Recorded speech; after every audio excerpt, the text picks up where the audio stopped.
Reporte 10.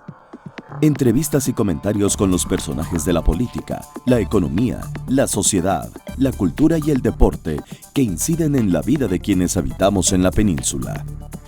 Reporte 10, conducido por Lilia Arellano, Abelardo Martín y Francisco Rodríguez. Periodistas con 4 décadas de experiencia en prensa, radio y televisión nacionales. Reporte 10. Comenzamos. Buenas noches, bienvenidos otra vez a este espacio de comunicación que es de usted y es para usted. Reporte 10. Esta noche, Claudia Rodríguez, Abelardo Martín, buenas noches. Muy buenas noches. Buenas noches. Platicaremos con Giselle Pérez Blas. Giselle Pérez Blas es directora de una empresa de comunicación estratégica y de manejo de crisis, Auguro. Y esta noche nos acompaña para que nos platiques cómo se construye un candidato, Giselle. Hoy que estamos precisamente pues viendo que hay precandidatos, pero aún no hay candidatos. ¿Cómo construimos una candidatura? Bueno, primero muchas gracias por invitarme.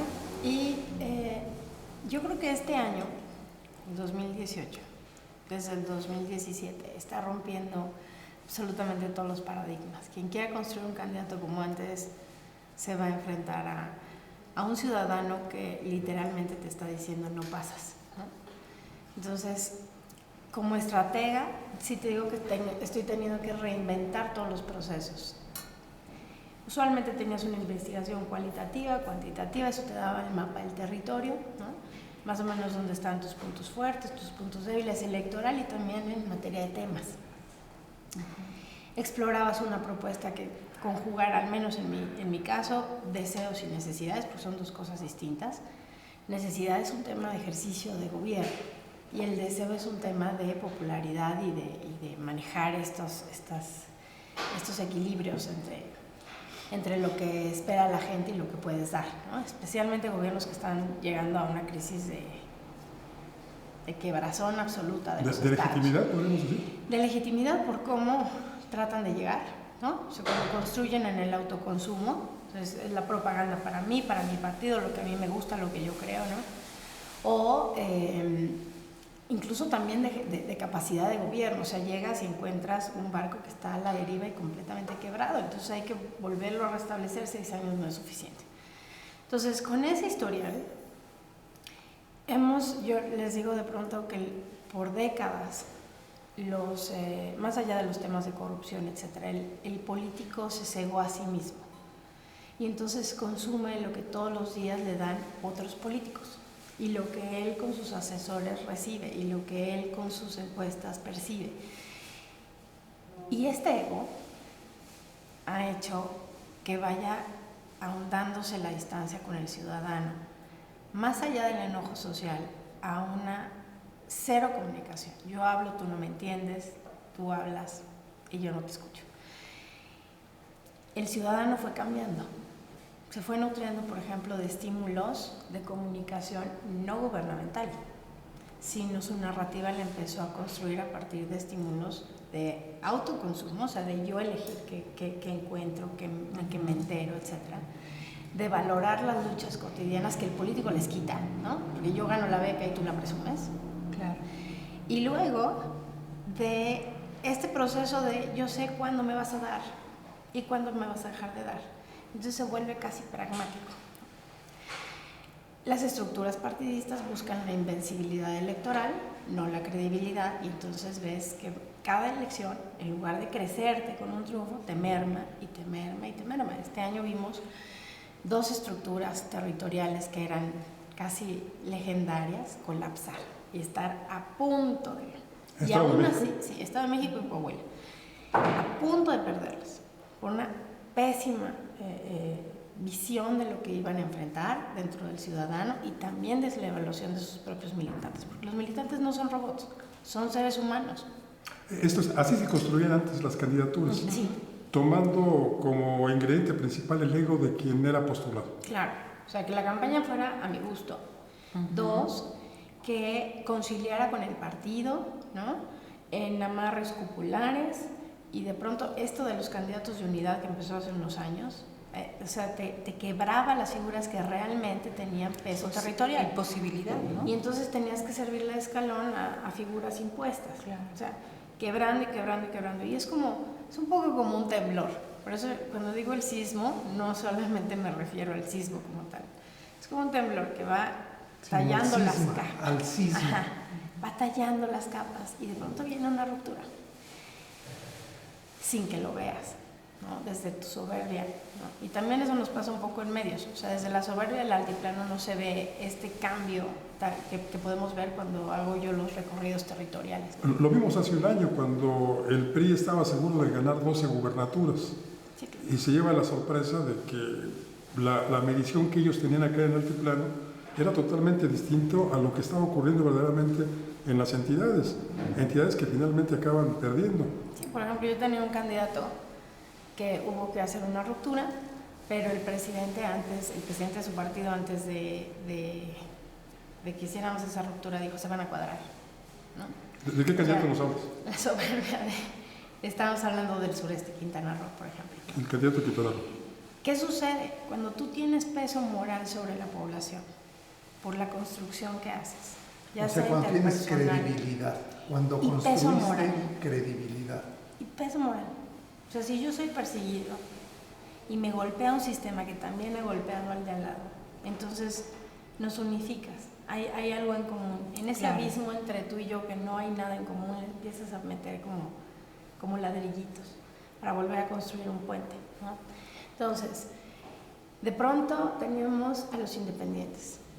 Sí, pero los independientes como empezaron, o alguien que se construya como Pedro, como Muto, es muy distinto a alguien que se construya con toda una parafernalia política Como alrededor. Margarita Zavala, digamos. Muy sencillo, sí, exacto. O como el Bronco. Hay muchos El Bronco, ejemplos. por ejemplo, tuvo un elemento de comunicación muy sólido, ¿no? Y además encajó Las perfecto en la redes herida sociales. social. No, el elemento de comunicación, las redes sociales son como el canal, es como la tubería, pero el agua del Bronco era la herida social de Nuevo León. La herida social de Nuevo León es, no quiero a alguien más otra vez emanado de este sistema, pero necesito a alguien con experiencia y al mismo tiempo quiero volver a ser el referente en el país, porque habían dejado ese referente. ¿Qué mejor manera de volver a ser referente que teniendo el primer gobernador independiente, ¿no? Es un poco lo que le pasó a Baja California cuando fueron los primeros en tener un gobernador panista, ¿no? Una transición. Todavía te dicen, todos esos cualitativos ahí te dicen, nosotros hicimos la democracia en México, ¿no? De alternancia. Entonces, ahora se tienen que construir los candidatos así.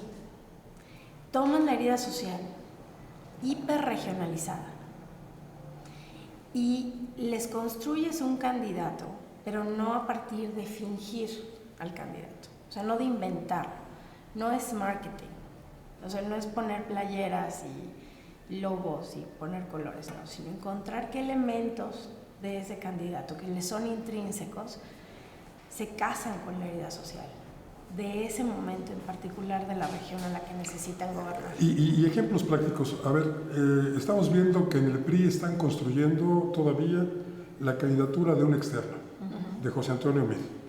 Y lo hacen en base a mucha mercadotecnia, a muchas presentaciones públicas por parte del precandidato, vamos a llamarle precandidato, de este partido. ¿Es correcta la estrategia que están siguiendo? No. Mira, primero están otra vez mimetizando la comunicación. O sea, Meade, por ejemplo, tiene elementos de historia de vida que casarían muy bien con ciertas heridas sociales que tiene México, ¿no?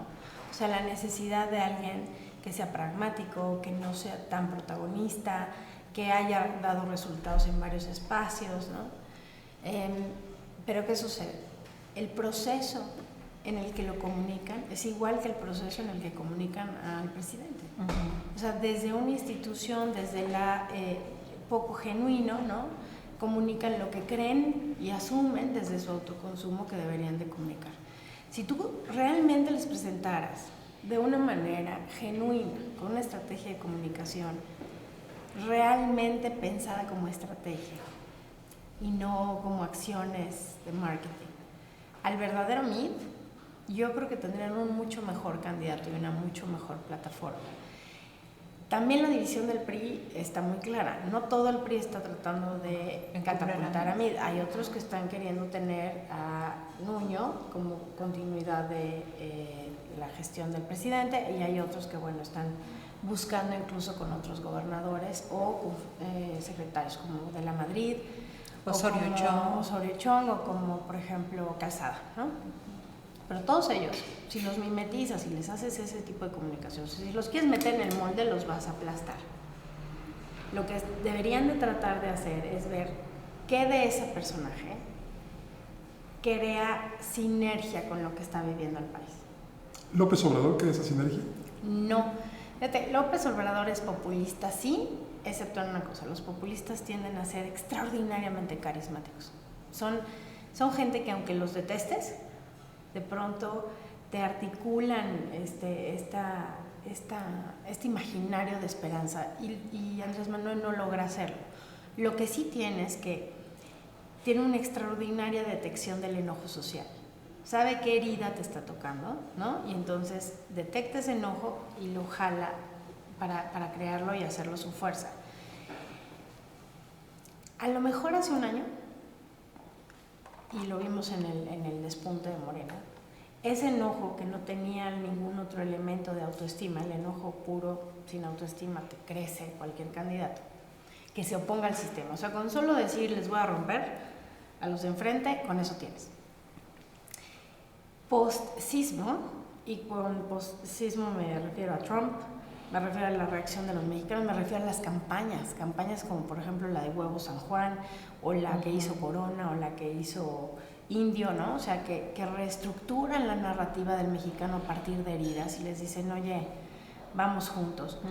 El evento del sismo, que de pronto te unificó lo que jamás pensé que se pudiera unificar, que es todo México se vio como México, o sea, las regiones empezaron a crear solidaridad entre ellas, mucho más allá de lo que te pueda generar tu inmediatez, porque el mexicano ya se había vuelto una especie de ya no hay patria, mi patria es mi familia, y mis sueños colectivos ya tampoco existen, son sueños personales y los tengo que conseguir yo, ¿no? Cuando mucho familiares. Cuando mucho familiares.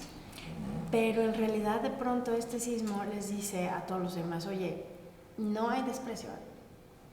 O sea, desde Mérida hasta Yucatán, hasta Baja California, de pronto ahorita en los cualitativos te empezaron a salir y decir, no, primero mexicanos, después duranguenses. Primero mexicanos, después chiapanecos. Incluso Chiapas, ¿no? O sea, primero mexicanos, luego oaxaqueños. Esa, de entrada, te hace una complicación enorme para campañas. Todo lo que pasa en un estado va a permear en los otros. O sea, que el que meta la pata en Nuevo León, le repercute al PRI en Veracruz. Si mete la pata el PAN en ¿Y a Baja, quién beneficiaría este esquema? al mexicano, al ciudadano. Eso Y si lo ves hablamos en de todos los partidos países. políticos, a la luz del 18. En materia de partidos políticos, no. Lamentablemente el manejo de crisis de todos fue tan malo que nadie ganó. Hay unos que perdieron menos, Morena perdió un poco menos, pero porque tenía esta base de enojo colectivo, pero en realidad... Yo creo que el que más perdió fue el PRI, con todos los exabruptos de su dirigente, ¿no? Que se la pasó diciendo que iba a donar dinero de las prerrogativas, etcétera, y que los demás eran muy díscolos y muy enemigos de México porque no daban dinero a los partidos para la reconstrucción. Sí, yo creo que ese discurso lo perjudicó. Ese discurso, pero en realidad cuando tú cohesionas al ciudadano y empoderas al ciudadano, la clase política se mimetiza. O sea, nosotros todavía podemos tener diferenciación. En realidad no, de hecho, te puedo comentar una anécdota personal. Las mediciones que se estaban levantando post-sismo fueron absoluta y completamente inútiles para poder medir marcas. De hecho, estamos cambiando la metodología completa de cómo medíamos antes, ¿no? Ahora lo tenemos que hacer en infinidad de niveles. Las redes sociales, por ejemplo, que antes de esos procesos eran más bien campos de batalla de contracampaña. La gente, el ciudadano casi lo consumía como entretenimiento, pero realmente no tenía un peso en el voto. Ahora sí. Ahora sí Se empezaron a informar mucho más a través de esos, y creo que en esta ocasión nos dio algo que es bien relevante, que las redes sociales se dieron cuenta de que articuladas la capacidad y el poder que pueden generar. Antes era mucho de chiste y desgaste y de memes, y de pronto el meme ya tiene otro simbolismo, ya tiene otro contenido. De hecho, perdón Giselle que te interrumpa, ahora que dices la articulación de la opinión pública, en este justo momento está teniendo un peso específico, saltándonos un poquito del tema, pero sí advirtiendo cuál es el poder de la sociedad opinando en la restitución en su cargo del fiscal electoral, ¿no? O sea, eso es lo que llama la atención, la presión ¿no? al INE. Exactamente. O sea, se dieron cuenta, hace cuenta que el ciudadano lo que hacía todos los días, que es resistir desde este embate del político, ¿no? De pronto dice, ay caray, somos más. O sea, ¿no? Y además somos más, y si nos organizamos y tú tienes dinero y tú tienes medios y yo le sé y yo estoy en territorio y yo mando la foto. O sea, el peso de la actuación de cada quien, de pronto en la articulación, ya tiene una relevancia. Entonces, es más difícil ahorita hacer contracampaña en redes que hace un año. Porque ahora la gente va a consumir y va a ver quién lo mandó, cómo lo mandó y si llegó de verdad. Y lo están cotejando con otros medios. Porque ese campo de batalla es también aprendizaje, ¿no? Sí, pero ahora sí se los ganó por completo el ciudadano, ¿no? Pues qué bueno que se los ganó. Si nos permites, hacemos una pequeña pausa y enseguida volvemos. En un momento regresamos a Reporte 10.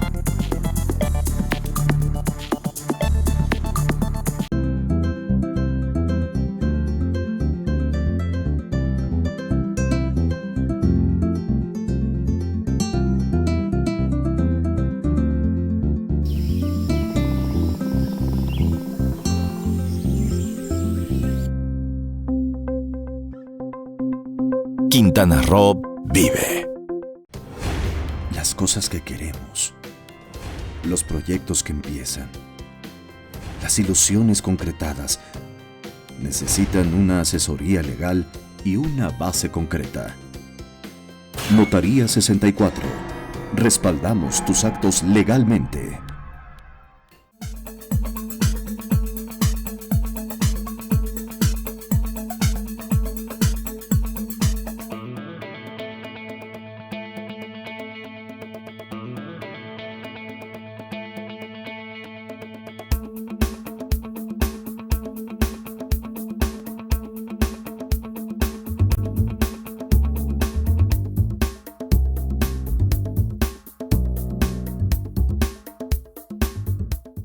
Gracias a los esfuerzos del gobierno de Isla Mujeres, Administración 2016-2018, Playa Centro en Isla Mujeres cuenta con el distintivo Blue Flag. Dicho certificado es entregado por la Fundación Europea de Educación Ambiental a las playas y marinas que cumplen criterios establecidos de calidad, seguridad, educación e información ambiental.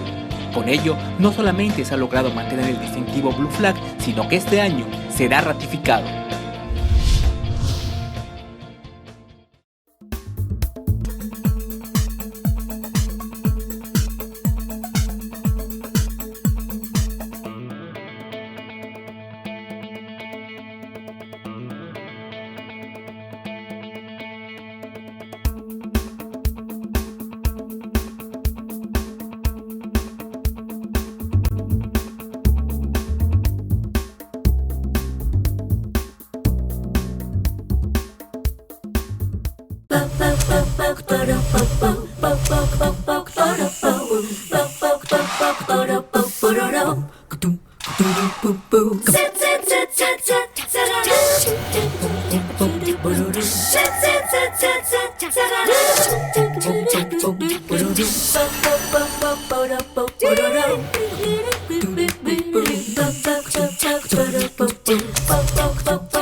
Gracias por continuar con nosotros en este Reporte 10. Platicamos con Giselle Pérez Blas. Ella dirige una empresa, como le decía, de comunicación estratégica, Auguro, y ha recibido premios por su labor. No solamente te premian aquellos para quienes trabajas, sino también te han premiado tus pares, ¿no es así? Sí, el último fue de la Academia de Artes y Política en Washington. Sí, supimos de eso.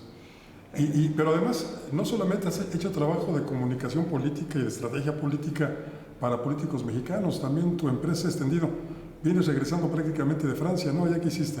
Sí, estuvimos ayudando. Bueno, primero fue observación electoral, ¿no? Que además fue muy interesante porque ves este empoderamiento donde en teoría y logística es una elección frágil, si la piensas en robar, pero el ciudadano no te lo permite, ¿no? O sea, no hay forma de en que Francia. En Francia, por ejemplo. En México Entonces, es en otra México historia, somos los SWATs de las elecciones, o sea, nos llaman cuando se les... Y fue muy interesante porque además era una candidata, Brune Poisson, que es su primera campaña, y se enfrentaba con la sobrina de Le Pen, ¿no? Que es un avión de candidata. Al final la sobrina se retira, entra otro al BAT, en fin. O sea, fue muy interesante a nivel hasta aprendizaje, te puedo decir. Se ganó muy, muy... Pues qué mérito, ¿no? Que una mexicana vaya a Francia a hacer ganar a una candidata que se enfrenta nada menos que un familiar de quien representa la ultraderecha francesa, ¿no? Sí, Pues habría que aplicar en México la metodología, no del candidato, sino del sistema, ¿no? Sí, ojalá. Sin embargo, tiene que venir del ciudadano. No puede ser un tema que uno lo imponga. Sí, claro, los franceses son educados, valga la redundancia, con educación cívica desde el nacer. Y el Estado tiene un papel preponderante en salud, educación, pues lo que es los tres grandes logros de la Revolución Francesa, ¿no? Sí, y además, ¿sabes qué? Pasó, pero al final traemos todos el mismo tema, ¿eh? Porque también regresé de Colombia fuiste a Colombia también a hacer otra campaña. Además tuve el privilegio de trabajar con el Eso se senador parece Navarro. más a México, sobre todo... Pero hace un tiempo. No, O sea, no. como hace un Colombia tiempo. nos lleva a la delantera y nosotros vamos repitiendo lo que a Colombia le pasó primero hace 40 años, después hace 30, después hace 20, y ahí vamos. ¿Por qué? Porque nos enganchamos en ese patrón en donde el delito pues es lo que funciona y es la formación de territorios y el debilitamiento del Estado. Sí, hubo un momento en el que se decía que México se iba a colombianizar. Y yo creo que hoy, del narco, ¿no? yo creo que hoy el peligro, en todos los aspectos, ¿no? A partir del narco. Pero hoy creo que el peligro para los colombianos es que se puedan mexicanizar, ¿no? Sí, de hecho, a ver, yo te voy a poner lo que yo encontré en Colombia, pero además tiendo a no... O sea, la forma en la que puedes trabajar es no asumir nunca, ¿no? Porque de otra manera no asumes. Porque el mismo ciudadano en el mismo municipio te cambia, es naturaleza humana. Claro. Yo puedo cambiar de opinión 2 veces al día, ¿no? Entonces, en el caso, por ejemplo, de Colombia me encontré con partidos que también están en el autoconsumo, pero por ideologías. No en esta como bandada de intereses, ¿no? Sino por ideologías. Entonces es muy complicado que alguien de izquierda y alguien de derecha puedan comunicar hacia la audiencia porque están discutiéndose entre ellos. Entonces hay una polarización que no tenemos en México. Aquí no tenemos polarización de izquierda y derecha. Y por eso se puede dar el Frente Ciudadano, porque esa polarización hoy en México, por eso el Frente Ciudadano puede en el PAN y el PRD convivir, o lo vimos en 2016. Las elecciones donde el PRI es derrotado, pues es derrotado por una alianza PAN-PRD precisamente. Sí, pero en realidad ninguno de los triunfos contra el PRI es del PAN-PRD. No fue con estructuras del PAN-PRD, te puedo decir. Es de la sociedad civil, con ni un siquiera los candidato votos, Giselle, que te articulan, ni siquiera los votos. O sea, no son, es más, haz las cuentas. Aún si fueran cuentas así como de tus canitas y mis canitas, claro, no te alcanza ni para, pero ni para empezar. Igual el PRI, o sea, el PRI se articula a partir de un candidato que te articula la militancia. Si tú les impones a uno, se te truena la militancia. Van a seguir siendo priistas, pero de eso a que jalen contigo es una cosa. Pasó en el 2000 con Madrazo, ¿no? Claro. Que se autoimpone como candidato del PRI y rompe al partido. Claro. Ahorita los que vimos, por ejemplo, los grandes triunfos del 2016 son triunfos de personajes específicos en sus regiones que tenían una plataforma de alianzas. Pero eran los personajes los que vinculas con el ciudadano. ¿Qué te quita La ruptura con un partido original o los frentes, etc., te quita marcas. El caso Yunes podría ser prototípico, ¿no? Él se monta sobre las heridas sociales en Veracruz, que son muchísimas. O Javier, o Carlos Joaquín, o Aispuro. O sea, ellos tenían su propio capital, ellos tenían su tema con la población, y los partidos lo que hacen es que te dan un andamiaje para que tengas spots, defensa electoral, etc. Y estructura territorial. No, realmente es por ejemplo, la de Carlos Joaquín es propia, se llaman los joaquinistas, y es estructura propia. territorial, el PRI la tuvo en el Estado de México, ¿no? Aunque fuera en 5 distritos. Sí, y perdiera en el resto. pero el proceso electoral en el Estado de México fue basado en números teóricos. O sea, todas las elecciones previas de un candidato dejan heridas. Todas. Y cada persona del PRI tiene sus filias y sus fobias. Y si impones, a lo mejor es el mejor candidato, pero si impones, probablemente se te abra esa red. Entre más sólido sea el tejido de las estructuras, más sólido va a ser tu operación electoral. Ahora, no hay estructura, la que me digas en el mejor de sus tiempos, que si activas a la ciudadanía, le pueda ganar. No hay, porque las estructuras las puedes, primero las tienes que mantener, y son un tema de costos, o sea, rumbo a la elección. Y pues eso lo vimos en la elección de Fox, ¿no? Segundo, que los ciudadanos votaron contra el PRI y mucho menos en favor de Fox y muchísimo menos en favor del PAN. Claro, pero además no solo eso, o sea, yo no puedo predecir tu voto. O sea, yo sé que los priistas me van a votar a las 12, los de cepa dura, ¿no? Y a las 12 los votos que ya no tenga, entonces ya se tienen que operar. Los panistas van a tener actividades, sobre todo si es domingo, religiosas. Entonces, yo al ciudadano, al genérico, al que ya me gané, el que me dio el beneficio de la duda, no puedo saber si va a votar en la mañana o de pronto se van a caer después del cine de la tarde. Después del fútbol. O después del fútbol, etc. Entonces, tú activas a un ciudadano y ese ciudadano además se vuelve un vocero de peso moral, que nunca va a tener una estructura, porque tú sabes que yo soy PRI, ¿no? Y entonces todo lo que yo te diga cae como en un tema de duda. Pero si llega tu prima o tu tío y te dice, o tu mejor amigo, tu compadre, te dicen, este es el bueno, por esto y por esto y por esto, es un multiplicador infinito, que además no puedes predecir, no puedes comprar, no.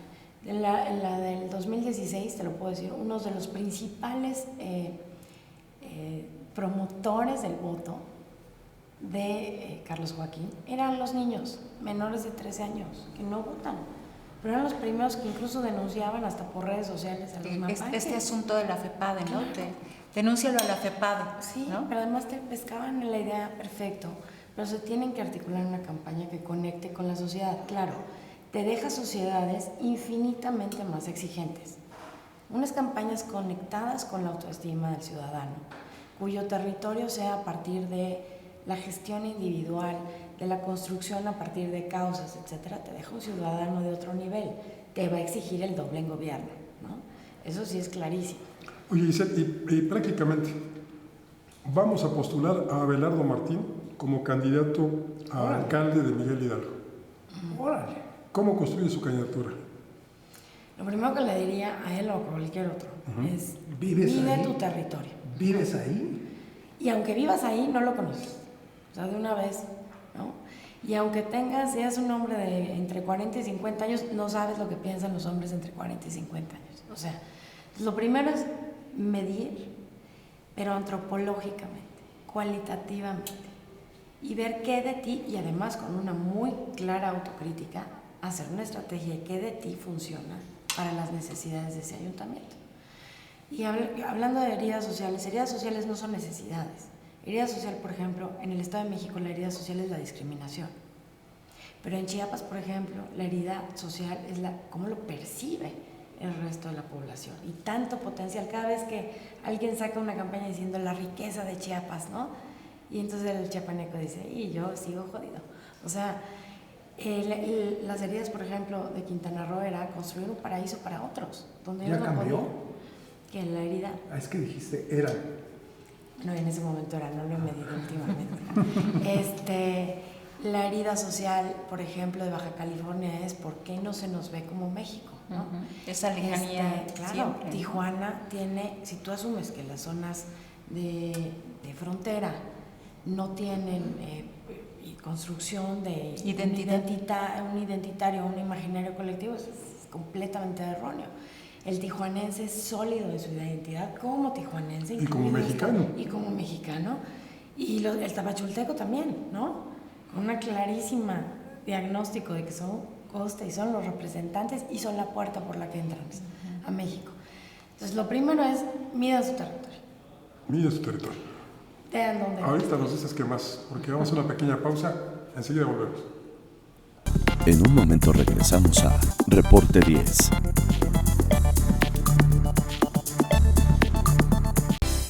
Más y mejores oportunidades para todas las familias isleñas con el Plan Municipal de Desarrollo, resultado del trabajo entre sociedad y gobierno. Con este instrumento rector, el Ayuntamiento de Isla Mujeres, Administración 2016-2018, se compromete con una Isla Mujeres con buen gobierno, firme, responsable y ordenado con el medio ambiente, con bienestar económico y con calidad de vida.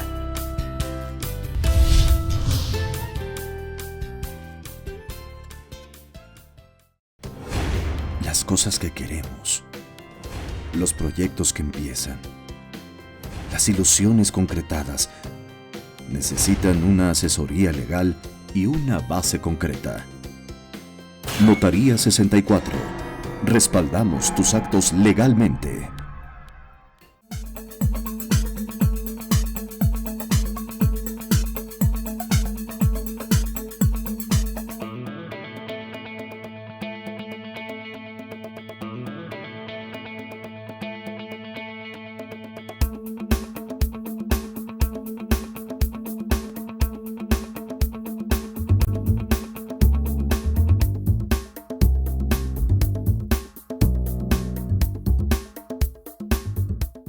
Gracias a los esfuerzos del Gobierno de Isla Mujeres, Administración 2016-2018, Playa Centro en Isla Mujeres cuenta con el distintivo Blue Flag. Dicho certificado es entregado por la Fundación Europea de Educación Ambiental a las playas y marinas que cumplen criterios establecidos de calidad, seguridad, educación e información ambiental.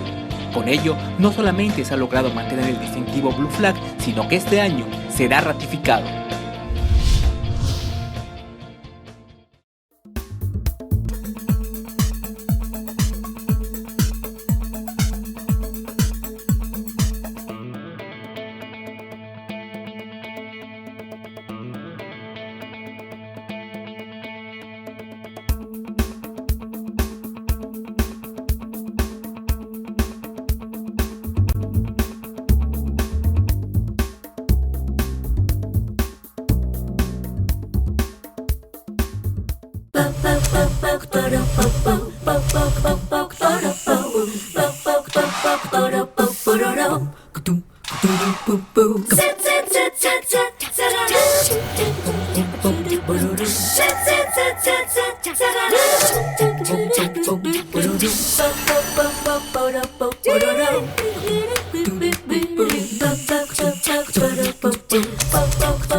Hablando del poder de los ciudadanos, ahora está de moda ser candidato ciudadano.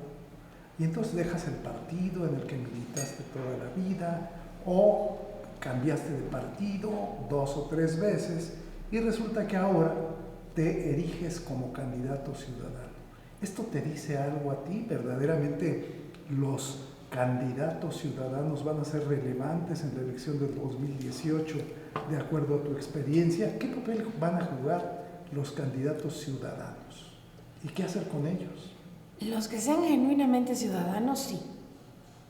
O sea, que hayan surgido con peso moral sobre la ciudadanía. O sea, que estén siendo candidatos sin haber tenido relaciones con la política como tal. Los que hayan sido políticos y se quieran vender de candidatos ciudadanos van a experimentar lo que es el rechazo ciudadano. Por ejemplo, ¿qué harías con Pedro Ferriz? Mira, Pedro, por ejemplo, está en un intermedio, porque es un peso moral propio con su audiencia, pero va a enfrentar una audiencia que es muy amplia, ¿no? Y que además no a todos los conocen. Que no es un nicho. Que no es un nicho. No es un nicho. Entonces, porque tiene una audiencia que es un nicho nada más. Claro, y además quien tiene su audiencia y la conoce muy bien, tiende a comunicar para su audiencia y no conoce toda la demás, ¿no? Entonces, y se olvida de los demás. Pero creo que precisamente como su expertise es la comunicación, sabe muy bien cómo levantar tópicos. Yo a Ferriz lo veo como esta figura que tenemos de pronto en las campañas que se llama como un boxeador, y es el que golpea a todos, ¿no? El que sale y saca los temas que tú no puedes sacar porque además eres parte de un sistema político, etcétera. Saca los temas y le permite a otros crecer. Yo creo que él va a potenciar el crecimiento de unos sobre otros o el desgaste de unos sobre otros. O de las mismas candidaturas independientes, más allá de que en esta elección del 2018 se puedan consolidar, sobre todo en el tema de la presidencia, ¿no? Pero, insisto, por ejemplo, la de Kumamoto es exactamente lo que la gente va a buscar. Y no porque sea un chavito, sino porque es un chavito. Tú ves su Instagram, primero ya no es chavito, ¿no? Entonces, tú ves su Instagram y te narra su vida. O sea, es sus temas. Y así hizo su candidatura, ¿no? Regreso a que la palabra clave es genuino.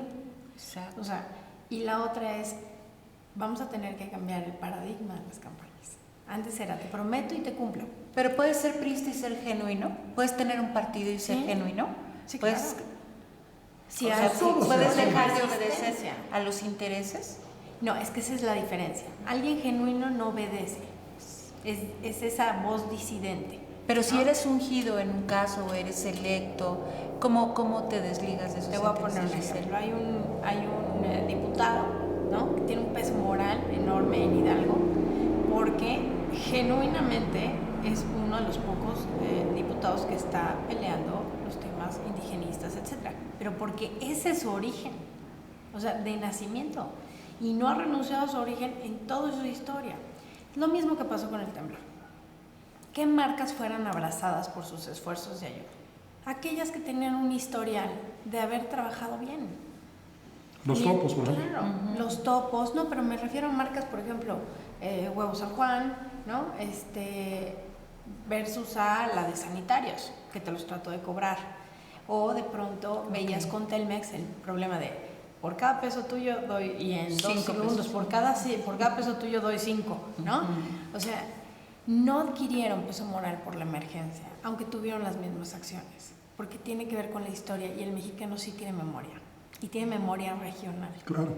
Entonces, te puedo ver ahora como independiente, pero yo sé que no lo eres, porque estás dentro de esa casta y no has construido el puente. Sí, se quitaron el saco un día y al día siguiente ya dijeron, me pongo el otro saco de independiente, ¿no? Claro, es como si yo mañana digo, yo nunca he pertenecido en militancia de un partido político, pero me tocó dar unas conferencias en escuelas. Y es la primera vez que yo siento como si los hubiera traicionado. O sea, estaban ahí para oír la conferencia y de pronto la reacción a mi currículum era como de antagonista. Y la primera pregunta es, ¿por qué los ayudas a lastimarnos? Entonces cancelé esa presentación y dije, ok, hablemos de las realidades, ¿no? O sea, todas las preguntas, sin límite de tiempo, celulares guardados, y vamos a hablar tal cual. Entonces, no olvídense esto. ¿Y si sientes que los ayudas a lastimarnos o a robarnos? No, en ese momento, por ejemplo, sí me pegó a mí, o sea, nunca me habían contestado eso, porque ¿qué les vas a explicar? No que casi siempre... No te habías erigido como parte del sistema. Soy parte del sistema, pero además por eso lo puedo romper tan fácil, porque lo conozco en todas sus gamas. Pero cuando tú ves el currículum solo, o sea, cuando ves un listado de logros, pero no conoces todo lo que hubo después, o todo lo que hubo antes, o todo el trabajo social, etcétera, pues claro que piensas eso. Al final del día, al final de responder todas las preguntas, genuinamente, además de explicándoles las dificultades, los riesgos, lo complicado que es hacia adentro, ¿no? O sea, la visión era otra. Y incluso con autocrítica, ¿no? Entonces, uno después dijo, bueno, entonces tenemos que aprender de esto para saber cómo ganarles. Ese es el ciudadano nuevo, el que ya no agrede, sino que está tratando de obtener información para ver cómo te rompen. Ve las encuestas, por eso no pegan. No es porque los encuestadores se hayan vuelto absolutamente ignorantes de su tema, es porque el ciudadano miente o te rechaza la encuesta o ya no alcanzas a medir su verdadera intención de voto, o porque me quedo callado pero sé exactamente lo que no quiero, ¿no? Entonces esto es como el amor. O sea, hay gente que sí está enamorada de su candidato y que sí cree en su marca y que sí ha trabajado décadas por un país mejor desde plataformas de políticas, pero también son los primeros en indignarse cuando empiezan a haber saqueadores. Ahí es donde te digo que un priista sí puede, con una autocrítica real, reinventarse. Pero eso rompe el paradigma, porque el candidato invariablemente pues se supone que va a alabar la labor de su antecesor, el presidente de la República, en funciones. Tienen que romper paradigmas. ¿Y tienen que romper eso? Sí. O sea, un candidato, digamos, será MID o sería MID, tiene que llegar a decir la política económica, señor Peña Nieto, está equivocada. El IEPS que les estamos imponiendo, las gasolinas, en cuanto yo llegue a la presidencia lo voy a quitar porque los estamos robando. Y luego se tendría que quitar también el cordón umbilical del panismo. También. Y decir, y me equivoqué también desde el sexenio pasado, cuando también fui secretario de Hacienda. Y contribuí dando recursos para una guerra que ha matado a millones de miles de mexicanos. Entre más compromiso es más difícil, ¿no? A ver, es que ser liderazgo no es fácil. Pues un liderazgo real no es fácil. O sea, construirte con un liderazgo real y crear capital político propio o sea, no es fácil. Implica que vas a tener en contra un sistema que le gusta el status quo. Pero además no solo estamos hablando de los políticos, estamos hablando de aquellos empresarios a los que les funcionan esos temas. Claro. A lo mejor él genuinamente cree en esos temas, tiene que salir a defenderlos, aunque los golpes te toquen, ¿no? O sea, yo ayer le decía a uno, a ver, es 1000 veces mejor tener la piel llena de cicatrices por valiente que limpia por cobardía, ¿no? Pero ese es el mexicano que tendría que ser el líder de los mexicanos. Déjame que te pregunte una cosa, tú que has estudiado la conducta del ciudadano, lo genuino de los candidatos. ¿Cómo percibe o cómo interpreta el ciudadano o el candidato genuino que roba en la elección? No, lo percibe como con una impotencia terrible. Pero además te llama una desobediencia civil, ¿no? O sea, se vuelve mucho más agresivo en otros temas. Entonces, robar una elección, depende, si la robas bien o la robas mal. Si la robas mal, todo el mundo te cacha, obviamente, pues, ¿no? O sea, en México pues, ya ha habido muchos cachados, haya sido como haya sido. Pero, ¿sabes dónde les pega más? O sea, yo espero que un ratero me robe. Lo que no espero es que el policía le ayude. Claro. Es ahí donde, y no hay otra palabra más que el encabronamiento sale. Y entonces empiezo a buscar todos los esquemas habidos y por haber para cobrártela. Si eso es otro candidato, entonces así te la voy a cobrar. ¿A qué me refiero? Mira, pongamos el caso de un estado del norte. Un estado del norte como Durango, por ejemplo, su ciudadanía, aún la parte priista, decidió que su necesidad de tener historia nueva, o sea, desde la época revolucionaria no habían generado un hito histórico, iba a ser el cambio de partido. Entonces, si yo lo considero un logro mío, y además es un logro que voy a cacarear, y además lo considero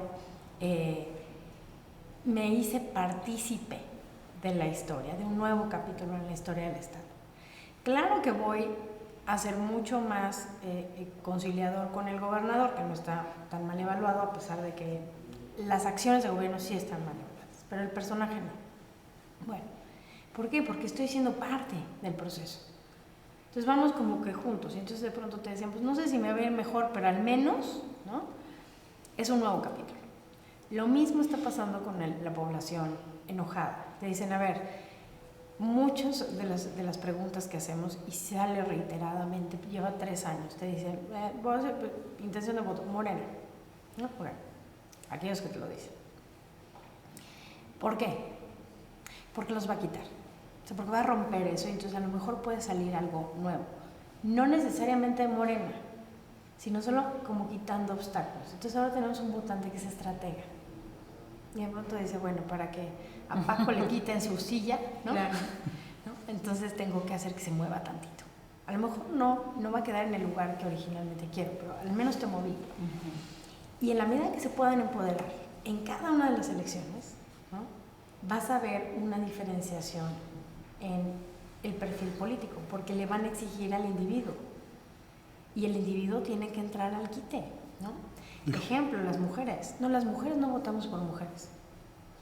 Te dice todo el mundo, ¿no? Y no es cierto, lo que pasa es que no votamos por cualquier mujer. O sea, los hombres no votan por alguien porque sea hombre. Votan porque tienen una identificación con ese personaje. Las mujeres tenemos también derecho a eso. Entonces, si tú llegas con un grupo de mujeres y me dices, porque soy mujer, entonces tienes que votar por mí, vas a obtener rechazo. Pero se da en todos los segmentos, es eso de votar o no por una mujer. Por género, sí, o sea, pero también en los segmentos, me refiero a los segmentos del género femenino, sí, porque sí, de alguna manera hay esa identidad, puede haber esa identidad de la generalidad de las mujeres de votar por una mujer, dado el contexto que también que estamos pues de pobreza, falta de educación y demás. Entonces como que también te da identidad, ¿no? Si a lo mejor no tienes de alguna manera esta oportunidad de una preparación, de discernir, de buscar, de investigar, como para que nos represente una mujer. Yo sí he visto en algunos segmentos de la población de mujeres que dicen, sí podemos llegar, o sea, es como dices tú, esas ganas de empoderarte desde la casa o desde el trabajo, viendo a una mujer en el sí, poder. pero por eso me refiero que no es un tema de mujer. O sea, por ejemplo, la construcción de orgullo tiene muy poco que ver con que yo vea tu tema de avanzar y diga, ay, ¿cómo avanza? Yo también puedo. Porque además las bases sociales de este país, es más, las militantes que te ganan las elecciones son mujeres. Entonces saben determinar exactamente qué clase de líder eres. O sea, son las más activas políticamente. O sea, este país no se gana sin mujeres. Pero también, entonces la candidata que llegue, ¿no? Por ejemplo, uno de los principales errores, llegan los candidatos y dicen, porque vamos a empoderar a la mujer. Pues estamos fregadas. Lo primero que tendrías que decirles, no. ¿Quién te puede empoderar a una mujer? Ella sola. Claro. A mí nada más se trata de quitarte los obstáculos. Pero ese es el discurso, llegan, ¿no? Sí, pero llegan con un discurso de hombre. Exactamente. Y llegan con actitudes de hombre y ven cómo están sus estados. Lo que pasa es que muchas mujeres, para poder avanzar en política, se han tenido que masculinizar, ¿no? No, yo creo que es al revés. Ahí es donde han perdido. Por eso, pero... Entre más se masculinicen, más pierden. Y más pierden y más pierden. Es la experiencia que se ha tenido en muchos casos. En muchos casos. Son excepción quienes mantienen femineidad, identidad femenina. Identidad femenina, porque puedes andar vestida de vestidos y piles, y no necesariamente eso te requiere, la feminidad requiere empatía. Y para tener empatía con la audiencia, entonces necesitas conectar con las heridas sociales, no asumir que ya las conoces. Pero entonces, por ejemplo, la candidata independiente Marichuy, que es indígena, sale de este movimiento que irrumpe en el 94, el ZLN, pues sí es autóctona, su vestimenta es de una indígena. Entonces, será entonces por lo que nos advierte. Es genuina, pero será difícil será difícil que conecte con la mayoría de las audiencias, ¿no? Pero sí te puede conectar con las audiencias más vulnerables, o sea, las que se han sentido vulneradas en algún momento por su vestimenta. Y no se trata de temas típicos, O sea, a lo mejor yo me sentí vulnerada, todas las mujeres a las que les dicen, oye, es que te hubieras tapado un poco más para que no te faltara el respeto, se sienten vulneradas por su imagen personal. O todos los hombres, por ejemplo, que de pronto llegan con la vestimenta que se usa en Nesa y de Iztapalapa y automáticamente asumes que... O quienes usan sacos anaranjados. Claro, ¿no? Por ejemplo. Que usan sacos anaranjados y te dicen es que no eres un periodista serio. O sea, en fin, o sea, cualquiera que se haya sentido discriminado puede conectar con esa herida, mientras no la victimices. O sea, si yo llego y me vendo como he sido víctima del sistema marxista, entonces ¿por qué te sacaría a ti de ese sistema? Híjole. Más bien le gané al sistema machista. Tanto que platicar y tan poco tiempo que se nos agota. Y luego que yo hablo. No, qué bueno que hablaste, porque aprendimos mucho. Yo en lo personal aprendí mucho. Muy útil, muy interesante. Mucho. No, gracias. Y ojalá puedas acompañarnos pronto para, si no estás ocupada en alguna campaña, que espero que sí. Sí, son varias, pero también puedo venir a platicar de eso. Que nos platiques para analizar cómo van las campañas, ¿te parece? Sí, yo creo que va a ser un año excepcional. Lo será, seguramente. Giselle Pérez Blas, muchísimas gracias. Muchas gracias. Gracias, Claudia. Muchas gracias, Francisco Abelardo. Giselle, Gracias. mucho éxito. Gracias, Gracias. Gracias, Abelardo. Y a usted muchísimas gracias por acompañarnos. Lo invito para que la próxima semana también nos sintonice a la misma hora en este mismo espacio. Soy Francisco Rodríguez, le agradezco su atención y como siempre le deseo buenas gracias y muchas noches. Ahora tiene usted a la mano más herramientas informativas para que emita su propia opinión. Comuníquese con nosotros, aporte sus comentarios y sugerencias a los correos y redes sociales que aparecen en su pantalla. Mientras, le invitamos a sintonizar Reporte 10 la próxima semana, a la misma hora, por esta señal que siempre va contigo.